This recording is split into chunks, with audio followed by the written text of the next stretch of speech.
In this episode of Idea City, the fact is that if you want to work for Starbucks as a barista, you have to have at least 30 hours of training.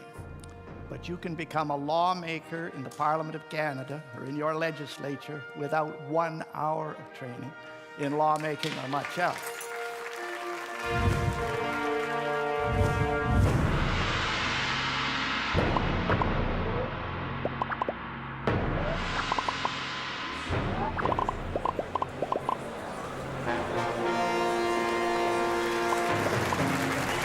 Moses Neimer's Idea City Conference.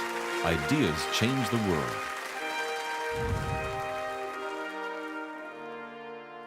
So the last time Preston Manning was here with us, and I hope he's not bored hearing of it, I compared him to Moses. And not to me, but to the biblical Moses, because really the analogy is almost perfect.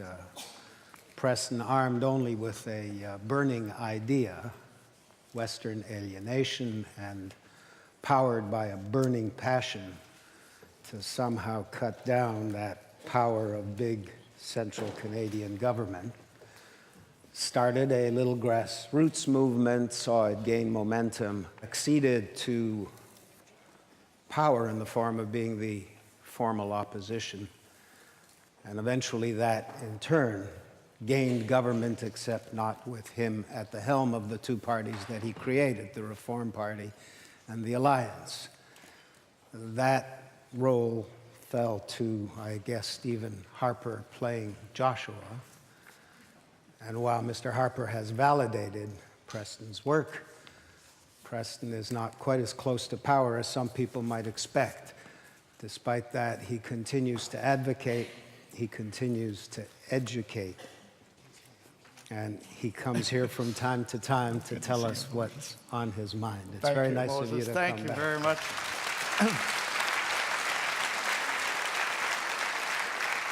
And I want to, at the outset, assure Moses that I am an optimist.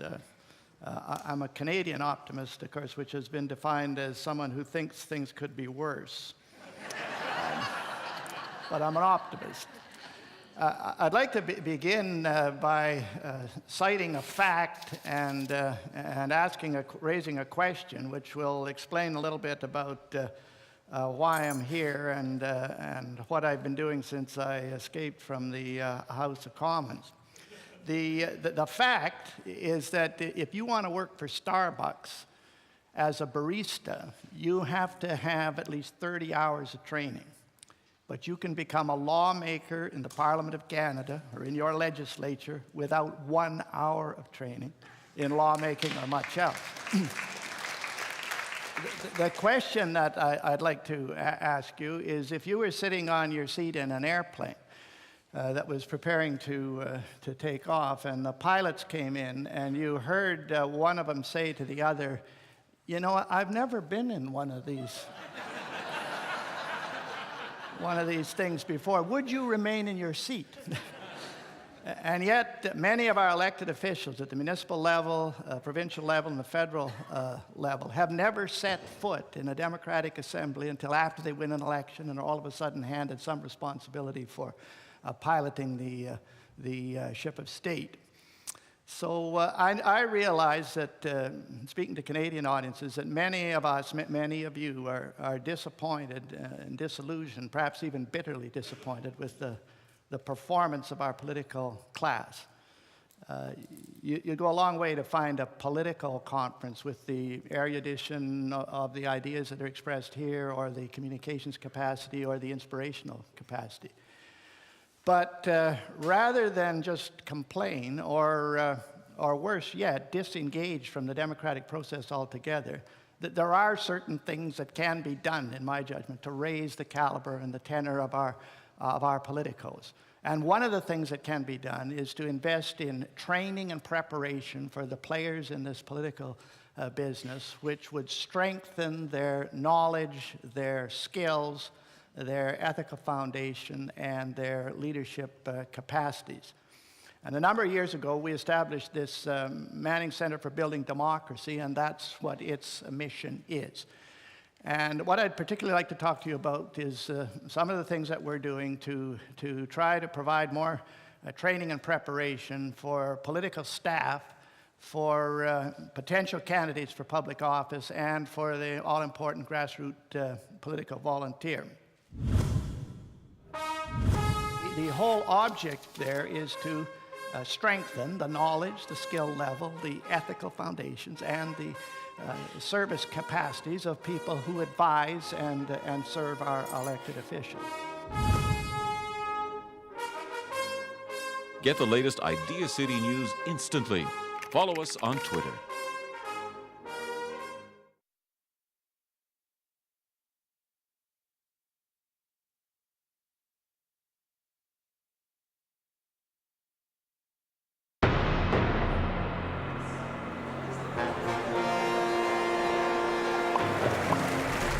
Moses Neimer's Idea City Conference.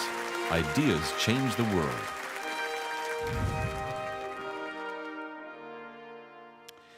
In 2006, after the sponsorship scandal, the federal government enacted the Federal Accountability Act.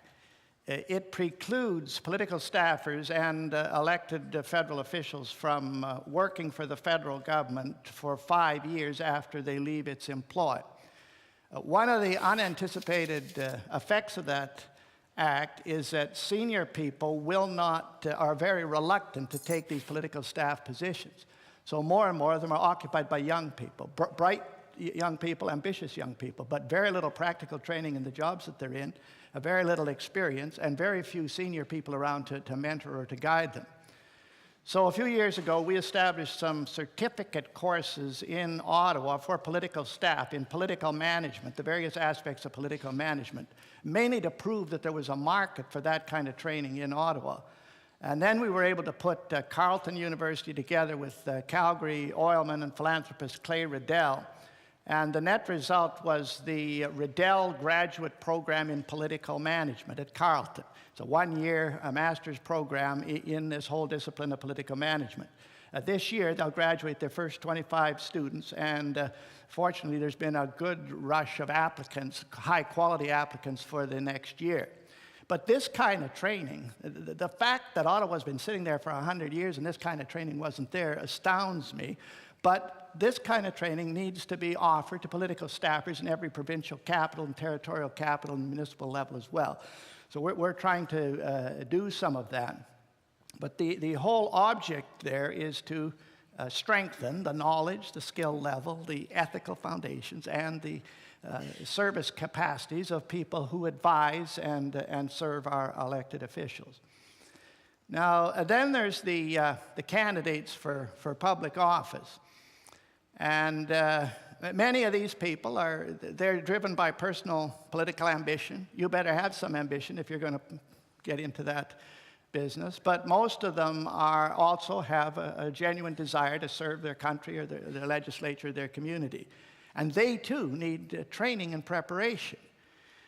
We have this proposal for create a model Parliament of Canada, an actual 60-seat replica of the House of Commons with all the accoutrements, an assembly, media chambers, caucus rooms, committee rooms, and to use it as an educational facility for these people who think they want to sit in an elected assembly, and to provide real training, not 1 or 2 or 3 days, but weeks and weeks of training in all the things that you better be up to speed on if you're going to be an elected member of the House.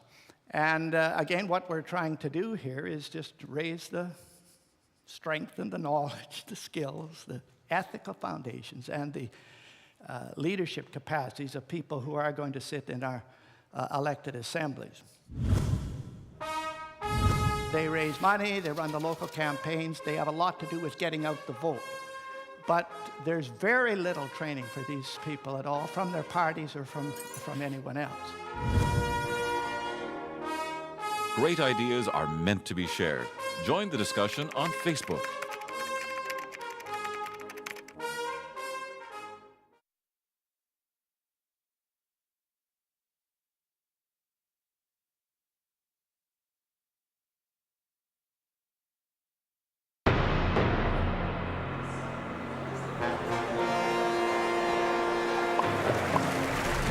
Moses Znaimer's Idea City Conference. Ideas change the world. The third category of people, political people, I'd like to talk about, and this is the group that are dearest to my heart. They're most numerous, and they're the first people that supported what we were doing, and that's your grassroots political volunteer. In this country, there's 1,100, almost 1,100 federal, provincial, and territorial ridings or electoral districts. In each of those, for each of the major parties, there's 10 to 15 people who do 80% of the work. They organize the riding. They have a lot to do in recruiting and nominating the candidate. They raise money, they run the local campaigns, they have a lot to do with getting out the vote. But there's very little training for these people at all from their parties or from anyone else. I speak to groups like that from time to time. I used to do a lot more of it, and sometimes I'd meet them in hockey rinks Saturday morning. And going into the hockey rink, I'd check the bulletin board, and quite often you'd find an advertisement for the rink manager. They're going to hire a rink manager. And I'd inquire a little bit, and sure enough, they got a rink committee. They got a job description of the rink manager. They got a profile of what qualifications you have to be a rink manager. You got to be able to drive this Zamboni. And a major effort's made to cast the net far and wide to find a rink manager. But when I ask those people, and some of these are in sophisticated ridings, these are not ridings that wouldn't know how to do this. I ask, where's your job description of your member of parliament? Where's your job description of the member of the legislature, your municipal council? Where's your profile of what kind of qualifications and qualities, character qualities, you're looking for in these people in order to represent you in the parliament? And most often, I draw a blank. And I find myself saying, you don't want to be lecturing, these are volunteers, you can't lecture volunteers, but saying, please don't tell me that you people put more effort and energy into hiring your rink manager than you do the person that's going to represent you in a parliament that's going to spend $265 billion of taxpayers' money in direct quality of life and policy that will affect yourself and your children. So another project that we've got, and it's underway now, is we're building a school of practical politics in Calgary. We got a heritage building, and the heart of it is really a lecture theater, a high-tech lecture theater where you can do the televising, the podcasting, all the things you have to do the distance learning today. And we're going to use it to try to raise that knowledge level, skill level, ethical foundation, service, and leadership capacity of these people who have a lot to do with whose names get on the ballot in the first place, and therefore have a lot to do with the composition of those who populate our democratic assembly. How much will all this cost, this building? We call it democratic political infrastructure. I was asked that question some time ago by a businessman in Vancouver. I kind of pulled a figure out of the blue. I've studied a little bit what's invested in this type of thing in other countries. And so I said, well, maybe $200 million over 10 years. And he says, well, that's a lot of money. So I said, George, what if I'd come in here and told you that my friends and I want to take over this company? This company has revenues of $265 billion. It has offices in 180 countries. It has subsidiaries in everything from atomic energy to radio and television. It has 350,000 employees. Its senior management probably doesn't agree with what we want to do with it, so it's a hostile takeover. How much money would you want us to have in our war chest before you would join us in taking a shot at an elephant like that? Well, he says, a lot more than $200 million. I said, George, I just described to you the government of Canada. I didn't add in the government of Quebec, the government of Ontario, the government of Alberta, the government of British Columbia. But when you ask your political people, no matter what their political stripe is, to take over one of these entities, not just take them over, but in some way raise their performance or change their direction, that this is the magnitude of the task of what you're asking them to do. And so I have no hesitation about going to audiences big or small and rich or poor and asking for money, because that's the magnitude of the investment that has to be made in, if we're serious about raising the knowledge level, the skill level, the ethical foundations, and the inspirational and leadership capacities of these democratic institutions.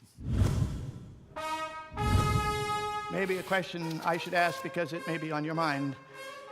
Is it an impossible dream to think that you can raise the caliber and the performance level of your political class? Get the latest Idealist news, presenter information, and watch streaming video at ideacityonline.com.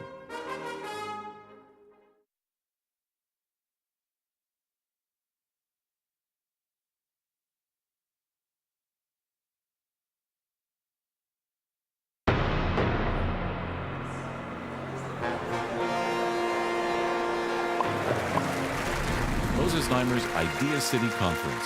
Ideas change the world. Now, finally, maybe a question I should ask because it may be on your mind. Is it an impossible dream to think that you can raise the caliber and the performance level of your political class? Well, I don't think it is, and here's why. 25 years ago, 5 people met in a room in Calgary who were very discontented with the state of federal politics at that time and resolved to try to do a few things to change it. One of the things we wanted to do was to make budget balancing, fiscal responsibility a priority with every senior level of government in the country at a time when it wasn't a priority. The second thing we wanted to do was to shift the political center of gravity of the country. This is the second largest country by landmass on the face of the earth. Shift the geopolitical center of gravity of the country from the old Laurentian region, Ontario and Quebec, to a new alignment in which Western Canada would have a stronger voice and a stronger influence. And we went out and tried to accomplish that by changing the agenda and somehow changing the composition, particularly the federal parliament. Some worked with think tanks like the Fraser Institute, the C.D. Howe Institute, ones that were working on the fiscal responsibility theme. Some joined or started interest groups, the Canadian Taxpayers Federation, the EEE Senate Committee, there was half a dozen of them. Some worked through the media, the Alberta Report, the Western Report, eventually the National Post. And some of us started a political party. This is not foreign to the political culture of Western Canada or Quebec. It's a little bit, strikes Ontario people a little bit, and Atlantic people a little bit strange, but it's not strange in our part of the country. And then not only started one political party, we had to create 3, the Reform Party of Canada, and to broaden it out to create the Canadian Alliance, and then eventually the reconstituted, or I would say reformed, Conservative Party of Canada. And along the way, we made all kinds of mistakes. We have casualties. We had people that started out with us, but never got across the finish line. And of course, we never began to accomplish all the things that we thought we could accomplish. But nevertheless, notwithstanding that, 25 years later, there isn't a single senior government in this country that doesn't at least profess to be committed to budget balancing. And lo and behold, on May the 2nd, 2011, with 145 of the 166 seats won by that majority government of Stephen Harper's being west of the Ottawa River, the political center of gravity of the country shifted from the old Laurentian region to a new alignment between Ontario and a reinvigorated West. Now, that's the, whether or not you agree with my political agenda or values isn't the point. The point is that it is possible, even today, to take the tools that democracy gives to us all for freedom of conscience, freedom of speech, freedom of association, and to use those tools to reshape the composition of your elected assemblies and to, in some way, change their agenda. But for that to really happen, and for it to happen for the broad good of the country, you're going to need investments in the training and preparation of the politicos to strengthen their knowledge level, their skill level, their ethical foundations, and their leadership capacities. So that's the big idea that I'm passionate about. I'm passionate about it as a Canadian, and since it's your country and your democracy, I'm hopeful that I can persuade some of you to be passionate about it too. Thank you very much.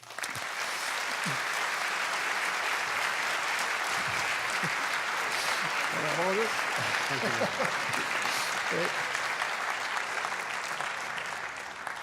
You know, politics is often described as a blood sport. The attitudes are adversarial, the elbows are sharp, right. And I think it's a damn pity that someone as decent and as sincere as Preston Manning is not in active politics with power.